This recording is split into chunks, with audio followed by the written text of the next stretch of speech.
senior yang sedang belajar di IPTA dan lain-lain ni boleh masuk macam ni dan kita boleh berdiskusi.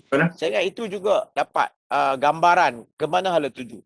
Selain daripada saya kata kita kena Google, kita kena dapatkan kita punya situasi, siapa lagi lah yang kita nak menjadi pakar rujuk sebelum kita buat keputusan. Macam saya kata tadi, kalau kita ada senior, kalaulah kita berminat matrik, kita kena tanya senior yang pernah belajar matrik. Kalaulah nak masuk tingkatan 6, kita boleh tanya senior yang dapat masuk tingkatan 6. Tetapi dalam soal pemilihan ini, kita jangan mencari senior yang kecewa, senior yang gagal. Contohnya, kita cari orang yang gagal STPM. Sudah barang pasti dia bagi nasihat yang ke arah gagal. Kita kena cari senior yang best student, STPM. Kebanyakan yang best student STPM, mereka di peringkat SPM bukanlah top student. Mereka pun biasa-biasa. Tetapi di peringkat STPM, mereka boleh menjadi best student. Sebab apa? Sebab pengalaman, nak kata gagal SPM tidak, tetapi kegagalan mencapai keputusan yang terbaik di peringkat SPM membolehkan dia mencapai keputusan yang terbaik. Ada orang yang keputusan SPM dia baik, tetapi pada di peringkat SPM dia tak bagus. Di peringkat STPM. Sebab dia beranggapan bahawa aku lebih baik daripada kawan-kawan kerana keputusan SPM aku lebih baik daripada kawan-kawan yang sedang belajar SPM dan di peringkat STPM. Itu tak betul. Kerana sistem penilaian SPM, STPM, matrikulasi, asasi totally berbeza. Janganlah kata saya tak sebut IKBM, saya tak sebut college vocational dan lain-lain ni, saya terus ignore. Saya bagi contoh. Jadi dalam soal ni, tuan-tuan dan anak yang saya hormati sekalian, macam saya kata, SPM ni ialah sampai satu kemuncak. Tetapi yang paling penting di peringkat SPM ialah keupayaan kita memilih ke mana selepas SPM itu lebih penting daripada yang lain-lain. Kalau STPM, kalau berada di STPM sekarang, kita dah tidak ada pilihan. Kita hanya ada pilihan masuk universiti. Kita dah tak boleh pergi M-Matric, kita tak boleh pergi asasi sains, kita dah tak boleh pergi IKBM dan sebagainya. Kita hanya satu pilihan. Tetapi di SPM ni, selepas SPM, yang paling penting ialah keupayaan kita memilih result ataupun memilih tempat belajar yang tepat dan sesuai dengan kita. Itu merupakan satu indikator menentukan ke mana hala tuju kita selepas ini. Terima kasih.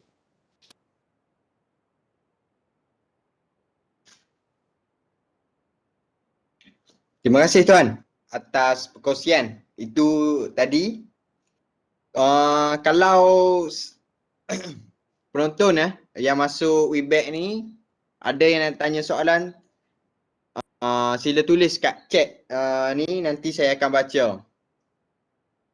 Ya. Ni Tuan, ada soalan daripada orang yang masuk. Dia kata anak saya sekolah asrama penuh, tapi bila ditanya sekarang dia timbul minat bidang medical pula. Pandangan Tuan, hala tuju IPTA mana yang sesuai? Silakan Tuan. Again. Sekali lagi. Apa dia kata? Anak dia masuk sekolah asrama penuh, tapi bila ditanya sekarang dia timbul minat bidang medical. So dia minta pandangan Tuan, hala tuju IPTA mana yang sesuai untuk anak dia. Okey, sekarang dia berada di asrama penuh. Kalau dia dah ambil SPM, kalau dia ambil SPM dan dia memang anak dia ni memang minat dalam medik, sama ada nak sains farmasi ke, nak dentist ke, nak medik ke dan sebagainya, kena tahu sama ada anak dia tu memang kecenderungan bidang.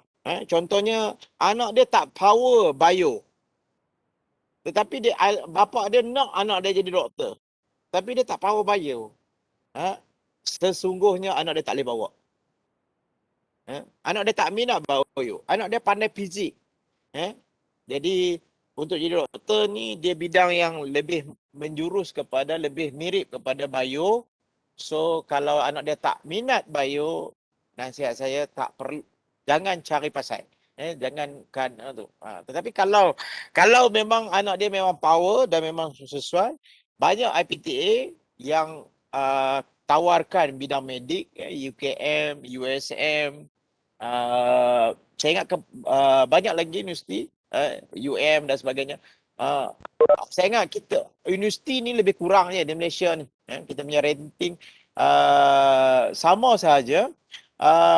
Cumanya pada saya, bagaimana kita nak positionkan tempat tu. Kalau kita power, kerana dalam IPTA ni setahun-setahun dia ada kota pengambilan dia.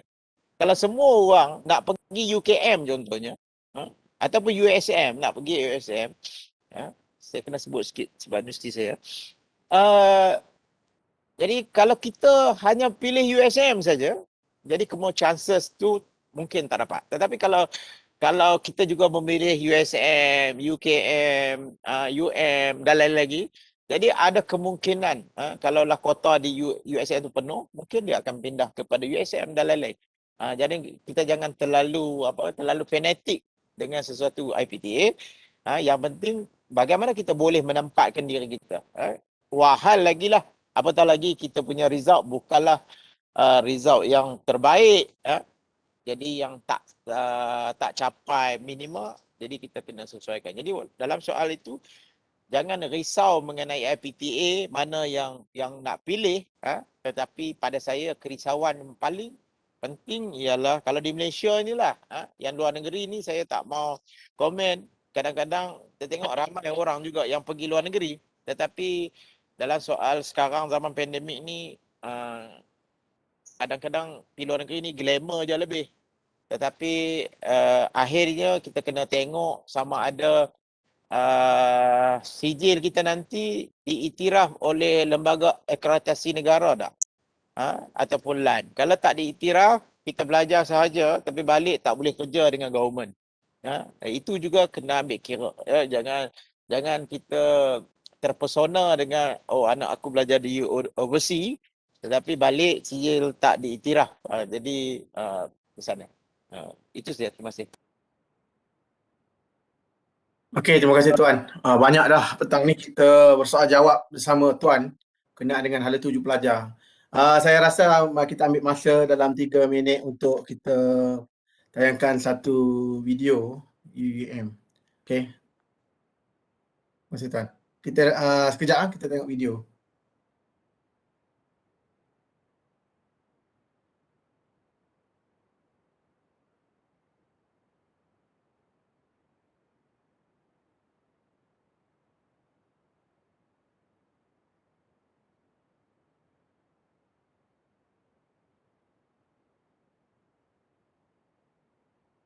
Suara tak dengar.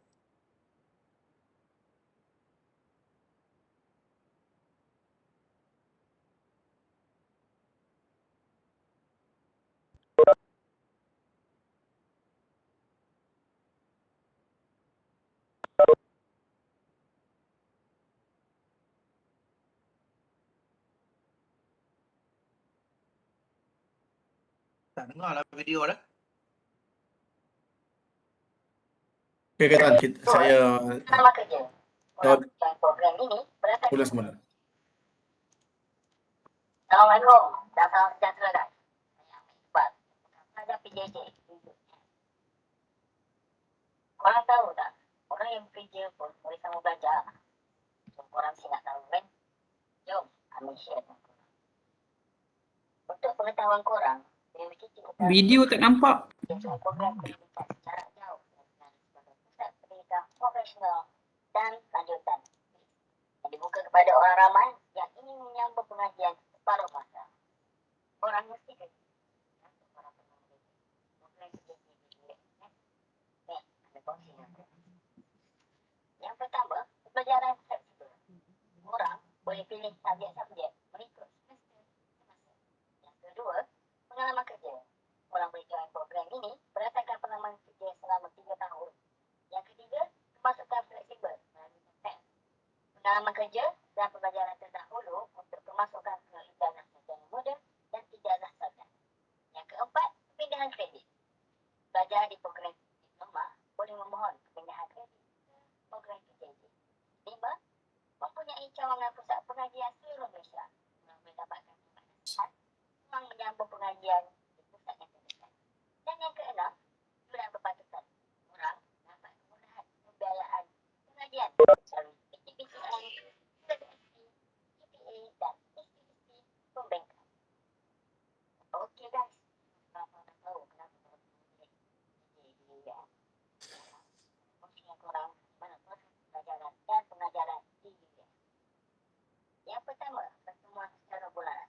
Kelas harus dijalankan satu kali dalam satu bulan. Kelas bermula pertemuan yang pertama hingga keempat. Kedua, pengajaran bersemuka. Bertemu dengan pensyarah yang dilantik setiap pertemuan mengikut jumlah jam. Jadi, setiap satu. Yang ketiga, sistem penilaian yang telus. Pelajar akan dinilai kelas individu, kumpulan, kuis, bentangan dan peperiksaan. Yang keempat, pusat pembelajaran PSUM. PSUM terdiri pada 14 pusat. Bisa hidupnya di UiTM Simpang. Yang kelima, sistem PMK. Akhir semester, seluruhan PMK perlu dapat PMK 2.00 untuk dianugerahkan ijazah sarjana muda. Yang keenam, tempoh pengajian PJJ melebihi awal daripada 11 semester iaitu 5 tahun dan ke masa maksimum yang diberikan tak boleh melebihi 20 semester iaitu 10 tahun. Okey guys, itu saja perkongsian daripada Amir mengenai PJJ di UiTM. Mana syarat, korang boleh layari nama web yang tertera. Bye-bye.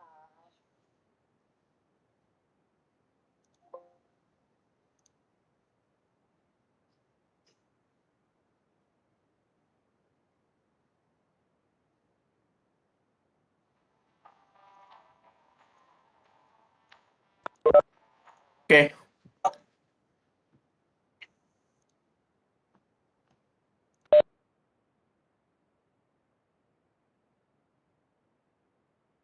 Okey tuan.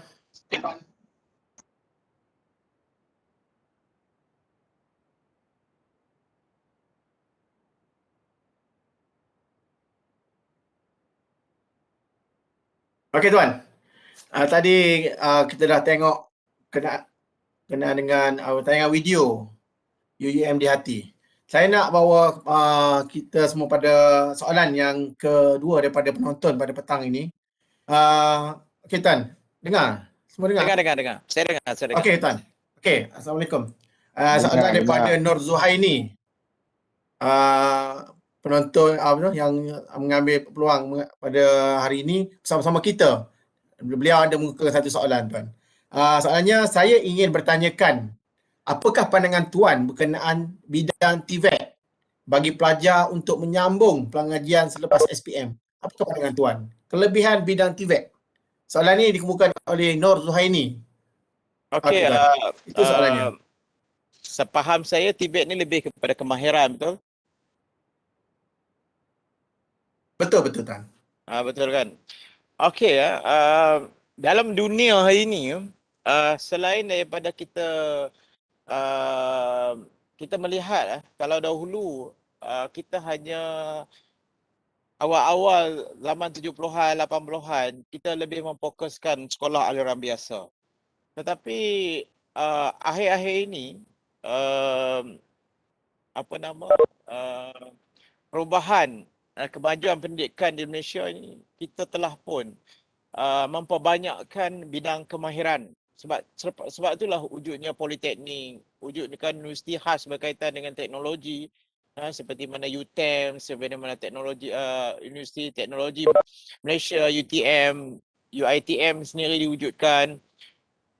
Sejajar dengan kepentingan, kerana kalau kita singkap kembali kemajuan sains dan teknologi, negara Jepun, negara Korea dan sebagainya, mereka banyak berasaskan kepada kemahiran. Jadi dalam soalan ini, kenapa kadang-kadang masalah masyarakat kita menghukum apabila orang belajar di TVET ni ialah second class. Ini masalah. Sebab itu apabila kita contohlah kita masuk politeknik. Kita anggap apabila masuk politeknik dia macam second class. Sebahagian masyarakat berpendapat demikian. Tetapi kalau kita dapat menguasai satu bidang kemahiran dan kemahiran, contoh saya cakap dari segi elektrik contohnya. Pendaian elektrik, daripada teknologi lampu yang biasa, lampu solar dan sebagainya. Apabila orang yang mempunyai kemahiran, beza dia dua benda. Yang pertama, dia sendiri ada minat dan dia bakat semula jadi. Ini tak boleh dibuat-buat dan dia ada kecenderungan. Sebab ini membezakan contoh. Kalau kita tengok masyarakat Cina, ada juga Chinese dalam grup ni, saya nak sebut. Kalau anak mereka tak begitu pandai, tetapi mereka tak risau. Mereka akan attach anak mereka kepada kedai-kedai mekanik, motosikal dan sebagainya. Akhirnya anak dia bekerja di situ walaupun tanpa dibayar gaji dan akhirnya anak dia pandai dan boleh buka kedai motosikal sendiri. Tetapi inilah konsep yang kerajaan perkenalkan college vocational, politeknik dan sebagainya. Sebahagian mereka yang lulusan di bidang teknikal ini, yang bidang-bidang TVET ni, pada saya mereka lebih independen dan lebih berjaya berbanding dengan kita-kita yang berbelajar di aliran biasa dan sebagainya. Kerana walaupun tidak ada peluang pekerjaan, contohnya sekarang ramai orang yang hilang pekerjaan dalam bidang tu, utamanya pelancongan, tetapi mereka masih boleh berdikari dan boleh bekerja. Namun demikian, masalah paling besar masyarakat Malaysia ni ialah kita terlalu ambil kira persepsi masyarakat memandang TVET ni macam second class. Tetapi sebenarnya kalau kita pandai dan kita menguasai bidang kemahiran dan sebagainya ini, kita berupaya menjana pendapatan, peluang pendapatan yang lebih baik daripada sesetengah lah. Sebab tu kalau kita tengok sekarang banyak orang, ramai orang di rumah, ada lawyer berhenti, dia pergi jadi buat kek, dia jual barang makanan dan sebagainya, dia buat sendiri dan sebagainya. Itu apa dia? Itu kemahiran. Dia dah jadi lawyer, dia dah jadi doktor, dia berhenti kerjaya yang katanya yang begitu menjadi idaman setiap warga Malaysia ni. Ibu bapa semua nak anak jadi lawyer, nak anak jadi doktor, nak jadi engineer dan sebagainya. Tetapi orang ini dia sanggup berhenti, kenapa? Walaupun dia dah jadi doktor, dia sanggup berhenti. Kawan saya ada boleh jadi doktor, dia tak nak jadi doktor. Dia nak bekerja dalam bidang lain. Kenapa? Jadi dalam soal ini, pada saya, berbalik kepada diri kita, kalau kita ada kecenderungan tentang hal yang berkaitan dengan TVET, pada saya teruskan. Ini merupakan sumber pendapatan masa depan yang kita tak boleh duga. Berbanding dengan kalau semua kalau kita sebut bidang, nanti orang cakap tak bagus juga. Kalau semua nak jadi pakar ekonomi, semua nak jadi accountant. Jadi keupayaan kerjaya dia agak terhad dalam bidang yang dia ambil. Tetapi kalau TVET ni, dia boleh bekerja sendiri ataupun dia boleh mengusahakan something yang lebih pada saya mempunyai masa depan yang lebih cerah. Terima kasih.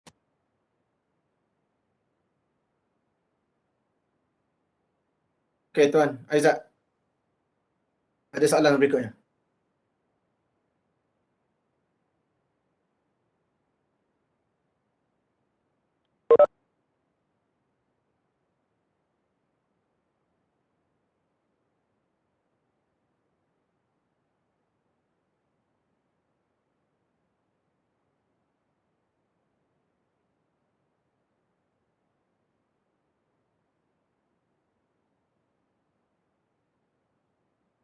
Aizat senyap macam mute.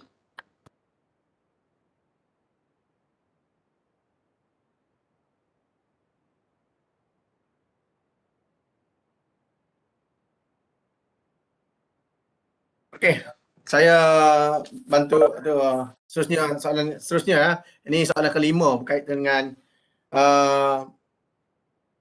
adakah pihak UPU menyediakan insentif untuk pelajar menilai tak kecenderungan dalam bidang tertentu?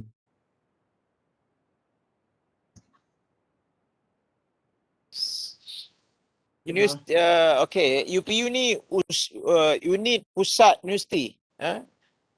Iaitu satu proses pengambilan pelajar pada saya decentralized di bawah UPU. Kalau dahulu ni kecuali USM. Sekarang saya tak pasti sama ada USM di bawah UPU. Maksudnya semua IPTA ni decentralized di bawah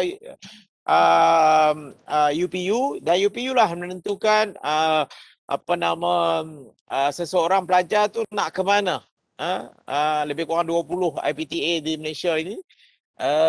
Dan pemilihan itu ditentukan oleh dia adalah sistem pemerkahan, sistem penggredan yang mereka buat, yang kebanyakan proses dilakukan oleh komputer. Jadi kalau nak katakan UPU menyediakan inisiatif untuk pelajar bagi menilai tahap kecenderungan dalam bidang itu, pada saya tidak ada. Dia lebih kepada apa keputusan kelulusan yang kita ada, ke mana hala yang kita mohon dan sebagainya, dia akan memproses mungkin bidang-bidang yang sesuai dan sebagainya. Kerana apa? Dasar kerajaan Malaysia bergantung kepada dasar keperluan pekerjaan di masa depan. Pengambilan pelajar tahun ini ialah berdasarkan keperluan guna tenaga pada 5 tahun akan datang. Tuan-tuan, adik-adik yang seperti sekalian, apa yang kita ambil untuk masuk ke IPTS pada tahun ni, kita akan keluarkan pelajar-pelajar ini dalam masa 5 tahun akan datang ni, mereka akan keluar ke pasaran. Sebab itu pada tahun ini, setiap tahun UPU tentukan dasar mungkin tak sama. Mungkin kita nak ambil bidang yang berbeza dan sebagainya. Jumlah pelajar yang mungkin tak sama. Namun demikian, hanya pihak UPU dan Kementerian Pengajian Tinggi lebih maklum dalam menentukan dalam soal ini. Okey, tuan-tuan dengar saya? Dengar tuan, dengar. Jelas. Okey. Jadi pada saya tak pastilah. Pada saya bukan UPU lah. Bukan UPU menentukan tahap ataupun kecenderungan pelajar dalam bidang-bidang mana. Dia orang tidak ada satu alat sukat atau termometer untuk tahu ini pelajar sains, ini pelajar sastra, ini pelajar ni sesuai masuk asasi dan sebagainya. Namun demikian, mereka akan sorting masuk dalam bidang-bidang atau universiti-universiti berdasarkan kepada pemilihan yang kita buat bersesuaian dengan kuota, jumlah, kekosongan dan kelulusan yang kita miliki. Jadi bukanlah mereka tahu kita ni cenderung nak jadi apa. Mereka tak ada. Mungkin saya tak tahu, tetapi setahu saya mereka tidak ada kepakaran ataupun ada alat untuk mengukur darjah kecenderungan setiap pelajar. Terima kasih. Terima kasih Tuan. Baiklah, kita teruskan pada persoalan seterusnya. Adakah UPU menyediakan inisiatif untuk pelajar bagi menilai tahap kecenderungan dalam bidang tertentu, Tuan?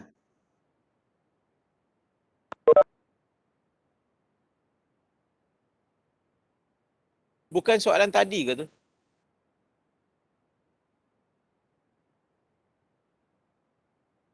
Bukan soalan tadi ke tu? Again? Sorry Tuan, silap. Okey, Zat. Maaf saya line hujan, jadi line kacau sikit. Jadi saya terlepas yang tadi. Saya terpaksa keluar masuk balik Tuan. No problem. Ya. Boleh dengar tak? Saya dengar tapi putus-putus. Saya dengar suara. Boleh dengar Tuan? Boleh.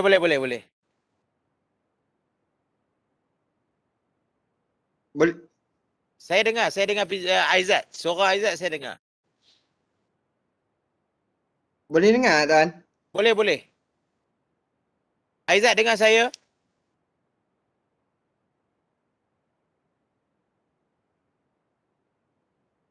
Nur Aizat dengar saya?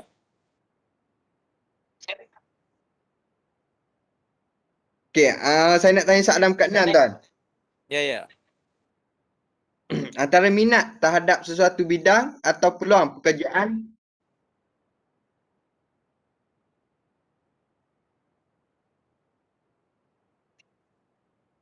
Boleh tuan.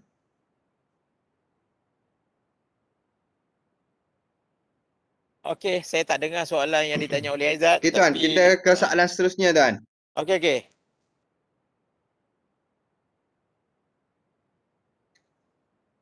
Antara minat terhadap sesuatu bidang atau peluang pekerjaan, yang manakah lebih penting? Adakah pelajar perlu memilih bidang yang diminati atau bidang yang mempunyai peluang pekerjaan yang banyak di waktu sekarang tuan? Okey, ini soalan yang baik. Antara minat dengan peluang pekerjaan. Kalau kita terlalu obses tentang minat kita, tetapi akhirnya kita tidak ada kerja, kita nak buat apa tuan-tuan? Adik-adik, anak-anak yang saya hormati sekalian. Itu persoalan. Ataupun kita walaupun proses pendidikan ini kita bukanlah nak suruh dia bekerja saja, tetapi kita nak menjadikan manusia yang ada unsur-unsur human capital ini. Tetapi di akhirnya orang tu kena bekerja. Sama ada dia makan gaji ke, dia mengusahakan sendiri ke.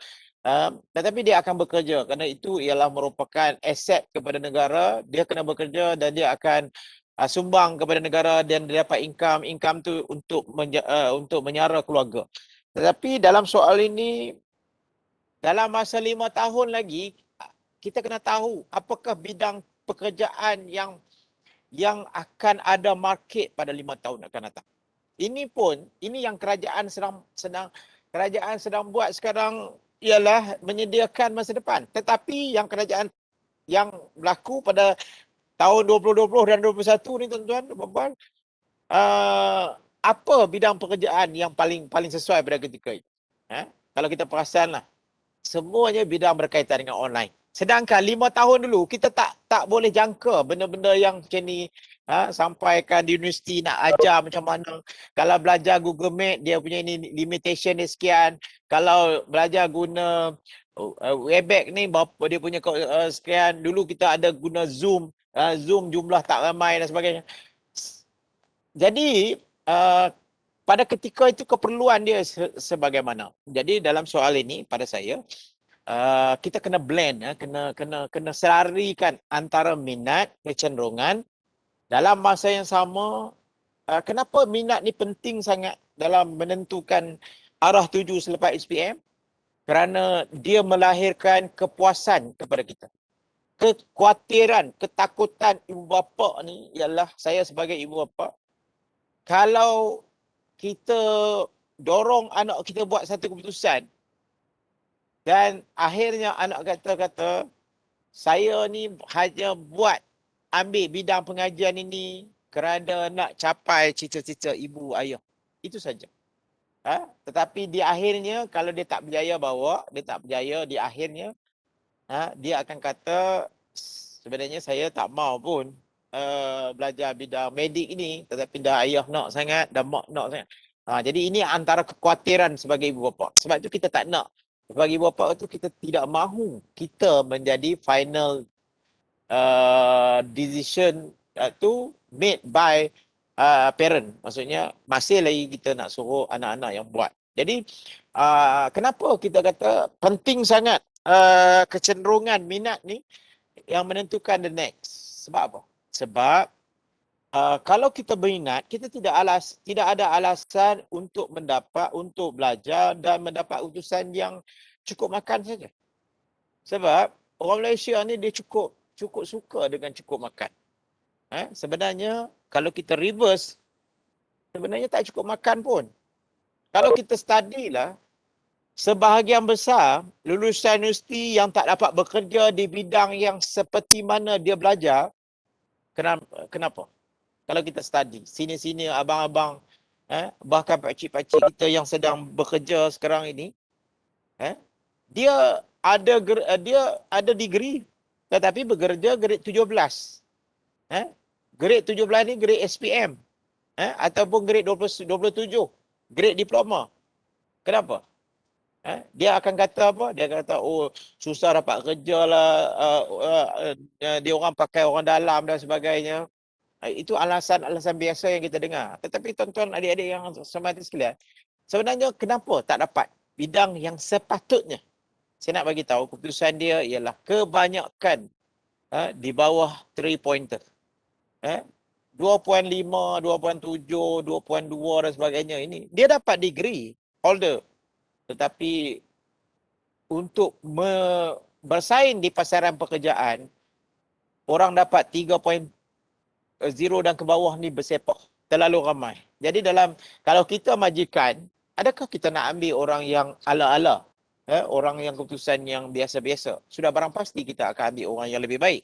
Sebab gaji dia standard dan sebagainya. Jadi kita dalam memilih, kecenderungan ini menentukan bahawa kita puas hati, kita suka dengan benda yang kita belajar. Tetapi kita kena bagi tahu, kalau kita dah belajar bidang yang kita cenderung dan kita minat, pasti keputusan dia mesti 3.5 dan ke atas.